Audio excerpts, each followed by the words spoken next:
The Rockefeller Center event was billed as some generic, cultural celebration of international cooperation and peace. In reality, it was just a photo opportunity for various countries to pretend they got along. Our delegation arrived at exactly 1:45 p.m. Daniel's group came separately at 1:50.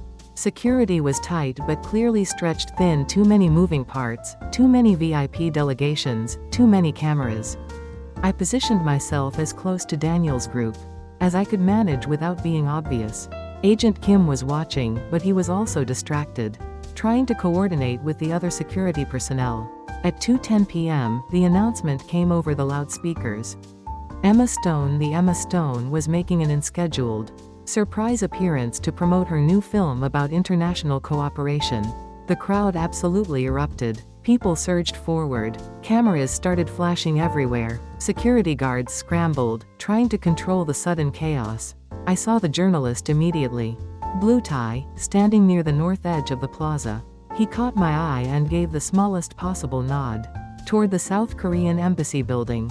This was it. I grabbed Daniel's hand hard. Now, move right now. We threw ourselves into the crowd, pushing between tourists and journalists and activists. Behind us, I heard Agent Kim's voice cut through the noise. Maya Jin, stop immediately. But we didn't stop. We couldn't stop. The crowd became our shield, our camouflage. Bodies pressed in on all sides. Camera flashes created these disorienting bursts of light. Don't let go of my hand. I screamed at Daniel. We ran, pushed, shoved, dodged. The glass doors with the South Korean flag were getting closer. 50 feet, 40, 30. Someone grabbed my shoulder from behind. A security guard, but not one of ours. Wait, you can't just. We're seeking asylum. I screamed at the top of my lungs in English, loud enough for everyone around to hear. South Korean embassy. We're from North Korea. If they take US back, they'll kill US. Suddenly the journalist was there with his camera up, filming everything. Are you defecting right now? He shouted in Korean, making sure it was on video.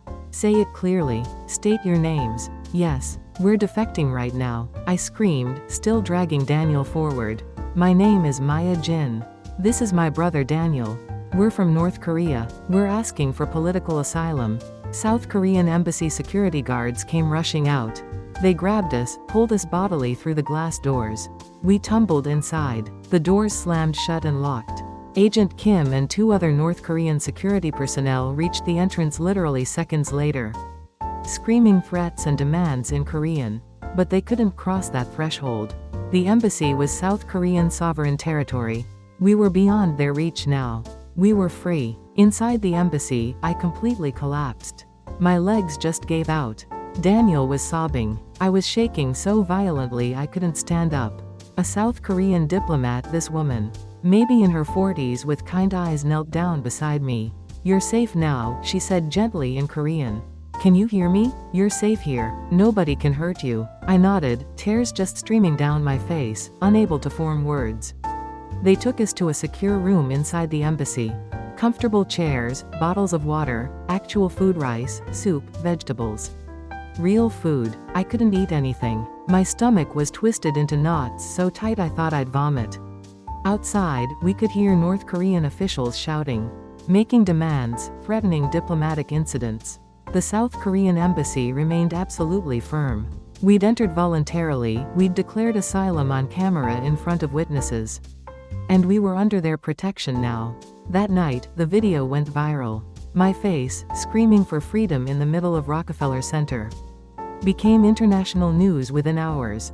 The interview and verification process started immediately. South Korean intelligence needed to confirm we were really who we claimed and not planted spies. 3 different officials questioned me for hours and hours. Why exactly did you decide to defect? What specific information do you have about North Korean military capabilities? Have you been coerced or manipulated by South Korean or American agents? I answered every single question as honestly as I could. I was physically and emotionally exhausted, terrified about what came next, but also weirdly, surprisingly relieved. For the first time in my entire adult life, I was telling the actual truth. Not reading carefully vetted scripts. Not performing for cameras, just speaking my truth. 10 days later, after intensive negotiations between US, South Korean, and various international organizations, Daniel and I boarded a private plane to Seoul. Landing at Incheon Airport was completely overwhelming. The brightness, the cleanliness, the order, people moving freely, going about their lives without visible fear. A team from the National Intelligence Service met us immediately and took us to a secure debriefing facility outside the city. For the next 3 months, we went through intensive questioning, comprehensive psychological evaluation, and structured resettlement training. They had to make absolutely certain we weren't North Korean intelligence plants. They also had to help us begin processing and understanding the world. We'd just entered. Daniel really struggled at first. He'd been indoctrinated since early childhood. Everything he'd ever been taught, everything he thought he knew about the world. All of it was lies. Processing that reality completely broke something inside him temporarily. He stopped eating, stopped talking, just sat and stared at walls for hours. But slowly, with professional therapy and time and patience, he started coming back. I struggled too, but differently. I felt crushing guilt. Guilt for all the propaganda I'd spread to millions of people. Guilt for the people still trapped back there.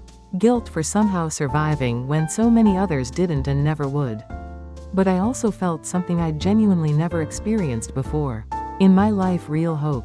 6 months after arriving in South Korea, I was invited to testify at the United Nations Human Rights Council in Geneva.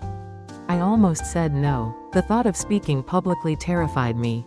It meant becoming a permanent target, painting a target on my back forever. But then I thought about all the people still trapped in North Korea, still reading lies, still living in that suffocating fear, still believing the propaganda. Someone had to speak for them. Someone who'd been inside the system. So I went. Standing at that podium in Geneva, looking out at representatives from dozens and dozens of countries. I felt my voice start shaking. But I spoke anyway. My name is Ejin. For 7 years, I was the voice of North Korean state propaganda. I read beautiful lies about the greatness of our system, while people literally starved to death in the streets. I praised our leaders while children died in political prison camps. I smiled for cameras while my own brother was being threatened, and my soul was being destroyed. Today, I'm here to tell you the actual truth. North Korea isn't the workers' paradise they claim it is. It's a prison, and 25 million people are trapped inside with no way out. I don't expect you to magically save them all. I don't even know if that's possible. But I need you to know they exist. I need their suffering to be seen and acknowledged and not ignored. The speech went viral online. I became a regular spokesperson for various North Korean human rights organizations. It gave my escape actual meaning and purpose. Daniel chose a completely different path forward. He wanted distance from politics and public attention. He got accepted to KAIST, one of South Korea's most prestigious technical universities. Studied like crazy. By his mid-20s, he was working as a research engineer at a major tech company, developing AI algorithms and machine learning systems. He rarely talked about North Korea, never gave interviews or public statements. He just wanted to build something resembling a normal life. I completely respected that. We'd escaped together, but we didn't have to heal the same way. He met a woman, a South Korean engineer. They fell in love, got married quietly in a small ceremony with just a handful of close friends. And that made absolutely everything worth it. By 2023, I'd been living in South Korea for 5 years. I'd testified dozens and dozens of times, written a memoir that got published internationally, worked extensively with journalists and activists around the world. I was completely exhausted, and I realized something I'd spent my entire life being watched. In North Korea by the regime. In South Korea by security services protecting me from assassins. I just wanted to live. Quietly, safely, normally. So Daniel and I made a decision together: relocate to a third country. Somewhere with much less Korean peninsula politics. Somewhere we could finally be somewhat anonymous. Daniel lives just 2 blocks away with his wife. And their baby daughter, my niece Hannah. She'll never know the fear and surveillance and control we experienced. She'll grow up completely free. Last month, we took Hannah to a park along the Oslo fjord. She's just learning to walk, stumbling, falling, laughing that pure baby laugh. Daniel held her tiny hands while she took wobbly steps. I'm just Maya, a woman who survived hell. A woman who speaks truth when people ask. A woman who now lives quietly and peacefully in a small Norwegian city. Drinking good coffee and reading books and watching her niece learn to walk. And maybe that's the greatest possible defiance of all, choosing an ordinary, peaceful, private life when they wanted to make me extraordinary, and controlled and public forever. I am free.